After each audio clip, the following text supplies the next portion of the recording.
gimana mengembangkan isolat tunggal seperti triko, mycorrhiza, metarhizium, clio, macam-macam, pokoknya yang tunggal-tunggal ya. Cuma mungkin ada sedikit bedanya gini aja ya, ini aja. Khusus untuk mycorrhiza, jika isolatnya yang dari ayah atau dari KP2M, maka ini bisa dikembangkan dengan teknik cair.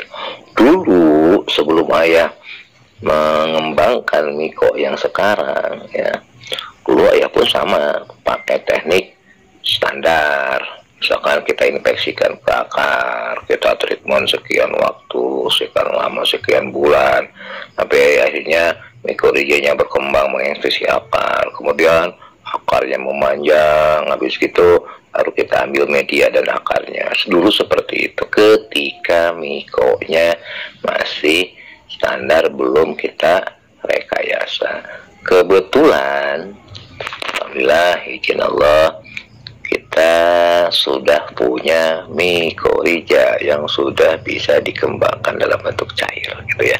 Jadi biar jangan ada pertanyaan, ya kok bisa? Nah, udah. Jadi ini yang ayah kembangkan. Kalau mycorrhiza yang lain, ayah nggak tahu bisa apa enggak ya. Oke, bisa dipahami ya sebelum kita lanjut ya.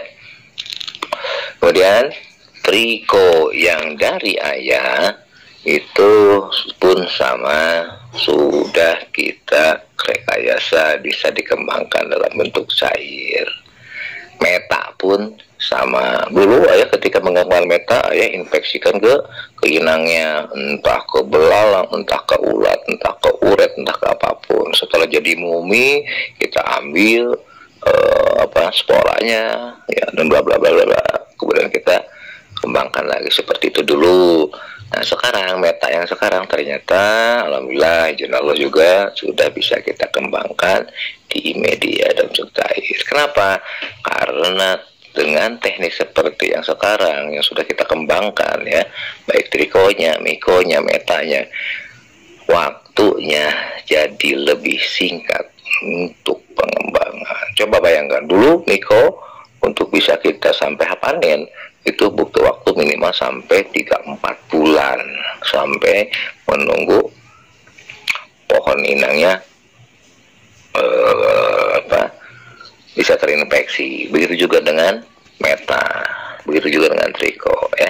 Alhamdulillah pengembangan yang isolat dari KP2M itu dengan waktu 7 hari aja sudah bisa berkembang. Oke, sekarang caranya gini. Sekali lagi ya, ini jangan salah paham. Ini kalau yang dipakainya isolat dari KP2M atau dari ayah ya, baik trikonya, mikonya maupun metarhiziumnya. Bahannya cukup 2 saja ya, bahan dasarnya 2 yang pokok ya, 2 yaitu kentang, gula aren. Nah kalau airnya ayah selama ini pakai air kelapa murni ya, sama air kelapa dadakan juga. Boleh nggak ya pakai air biasa? Silahkan ya, silahkan pakai air kelapa, air biasa, tapi wajib airnya sudah direbus dulu atau air matang. Cuman kalau pingin 100% terjamin berkembang dengan sempurna, pakailah air kelapa khusus untuk yang 3 ini ya, untuk triko, miko ataupun meta. Nah sekarang bahannya gini, bahannya itu untuk mengembangkan anggaplah 100 mili biang yang dari KP2M atau dari ayah, itu kentangnya setengah kilo ya, minimum setengah kilo. Kemudian gula arennya sama seperti tadi GRR dokter ya, berapa? Setengahnya, jadi 1/4 kilo. Nah air kelapanya, kalau pakai air kelapa nih ya, itu 10 liter nanti totalnya. Tapi saran ayah, kalau misalkan ini khusus untuk triko miko sama ini ya, Ya, cuma separuh aja boleh nggak? Misalkan air kelapanya 5 liter, terus air biasa, air matang ya, air matangnya 5 liter boleh nggak? Boleh ya. Itu kalau jenengan misalkan pengen mati tes itu. Tapi saran ya, yang kalau pengen benar-benar sempurna, pakailah murni air kelapa dadakan 10 liter ya. Silakan pilih sendiri aja lah ya. Oke, lanjutin. Jadi bahannya sekali lagi setengah kilo kentang, ya kentang yang bagus ya, yang betul-betul mulus, ya, sehat. Kemudian gula arennya 1/4 kilo, air kelapa dadakannya 10 liter ya. Caranya sama, jadi nggak pakai dedak, nggak pakai terasi, nggak boleh malahan ya, cukup 2 aja. Nah sekarang gini, jadi sama seperti tadi ya, kentangnya rebus, sakulit-kulitnya aja ya ngerebusnya, nggak usah dikupas ya. Rebus dengan air biasa, habis itu ini saran saya nih, karena ya itu kurang lebih 1 jam ngerebusnya ya, 1 jam dan betul-betul mendidih. Gula aren pun sama, merebus pakai air biasa aja lah, 1 liter aja dua-duanya. Nanti kalau kentang ya airnya buang aja, air rebusannya ya. Tapi walaupun tadi direbus sama kulitnya ya dicuci dulu lah dari tanah, masih suka kotor ya. Setelah itu blender aja dengan air kelapa tadi, oke? Jadi blender air kelapa ya ke kentangnya. Kalau gula rebus aja dengan air 1 liter ya. Jadi total air kelapanya 9 liter ya. Sekali lagi ya, kalau bikin 50-50, air kelapa 5 liter, terus air matangnya 5 liter juga silahkan aja, boleh ya. Tapi kalau pengen sempurna 100% air kelapa ya. Nah cuma gini, ada 2 hal. Tekniknya itu dulu ayah pernah ngajarin teknik langsung cair dengan teknik dibikin bubur, tapi 99,99% kebanyakan gagal yang teknik pakai sistem bubur di nampan. Jadi untuk malam ini kita kesampingkan dulu dengan teknik bubur, kita nggak akan bahas karena ternyata banyak yang belum begitu paham tekniknya. Ini berarti harus praktek langsung, datang ke saung kalau pengen bisa ya. Karena ternyata itu gampang-gampang mudah ya. Lebih baik kita pakai yang aman aja lah, yang paling simpel ya, pakai cair aja. Jadi sama kayak tadi ya, seperti waktu pembahasan KRR, rotor ataupun BR. Jadi kentang kita rebus, kemudian kita buang dulu airnya toh, kemudian kita blender ya. Ya boleh nggak blender dalam keadaan panas ya, silahkan aja. Monggo mau didinginkan dulu juga silahkan ya.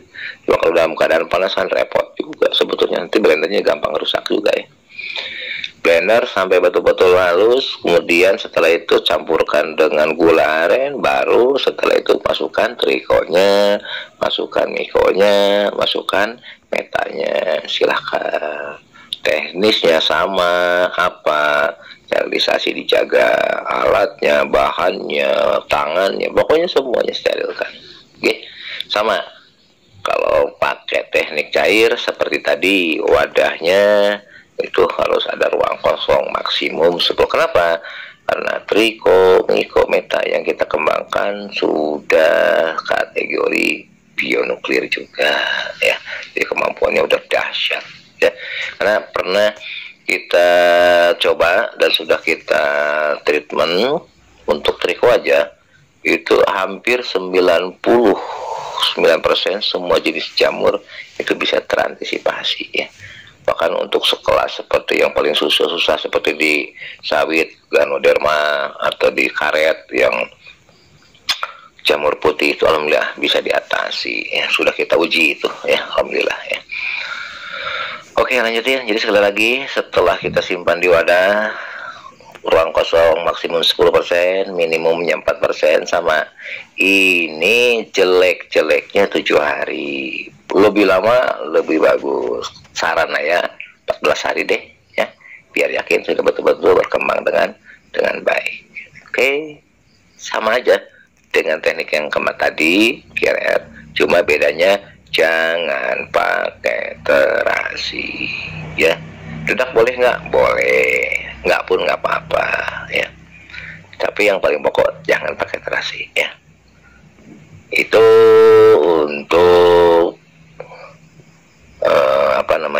pengembangan triko, miko, ataupun meta. Insya Allah selama pakemnya dipegang, dijalankan, insya Allah jadi, ya. Oke, lanjut. Terus untuk dosis gini, untuk dosis saat olah lahan, saran ayah semakin banyak semakin bagus saat olah lahan, ya. Cor-coran aja. Tapi kalau sudah ada tanaman, nanti ikutin apa adanya. Insya Allah nanti pas pembahasan di pola budidaya itu akan kita bahas, ya, mengenai masalah dosisnya. Oke, itu dulu deh malam ini untuk pengembangan isolat, ya. Jadi kesimpulannya, awal kita ulangi dari awal tadi pembukaan yang ayah terangkan malam ini itu kenapa bahannya ataupun komposisinya, ya, dan harus seperti itu mutlak, karena yang kita terangkan malam ini adalah isolat yang dari KP2M ayah. Kalau isolat standar, misalkan isolat umum yang di pasaran ataupun yang dari lab, ya, yang standar umum lah, yang 10 pangkat 7 ke bawah, itu pakai pola dasar aja nggak apa-apa. Tapi kalau pingin mengembangkan yang isolat dari KP2M yang sudah direkayasa genetikanya, ikutin apa adanya yang disarankan, oke, biar hasilnya tetap sama seperti aslinya. Oke, itu dulu deh dari ayah malam ini. Insya Allah besok kita lanjut lagi, ya. Mudah-mudahan nanti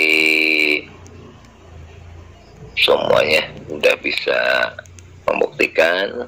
Mungkin sebagian yang ada di grup ini pun sudah ada yang sudah membuktikan, ya, membuat hasil dari QRR, hasil dari Rotor, hasil dari BR dan lain-lain di lapangan. Ternyata ya alhamdulillah bukan ayah saja, tapi teman-teman pun sudah banyak yang membuktikan dan hasilnya luar biasa, fantastis, ya.